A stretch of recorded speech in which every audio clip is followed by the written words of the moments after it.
மீண்டும் திறப்புக்கு வந்து விட்டோம். கோபி, இப்போ காத்து எப்படி வீசுது கோபி? காற்று வந்து அப்படி அப்படி வீசுகிறது திரு ரமேஷ். ரமேஷ் வேற எப்படி வீசுது? வேற வந்து அப்படி வீசுகிறது ரமேஷ். இன்னும் கொஞ்ச நேரத்துல எப்படி அந்த காத்து வீசும் நினைக்கிறீங்க? அது எப்படியாக இருக்கும் என்றோம். ஹாய் ஃப்ரெண்ட், இப்போ நம்ம எங்கே இருக்கோம்னா சங்கீதா சில்க்ஸில் இருக்கோம். சங்கீதா சில்க்ஸில் இப்போ குளிர் டைம் ஆரம்பிச்சிருச்சு, அதனால் சொற்று பார்க்க வந்திருக்கோம். சொற்று பார்ப்போம். இருங்க, இது பட்டன் டைப்பு. பட்டன் ஓப்பன் பண்ணிக்கலாம்.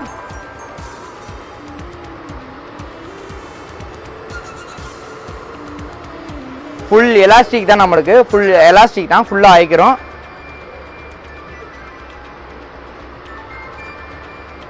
இந்த அடுத்து பாருங்கள், அதிலே வந்து பட்டன் டைப் தான்.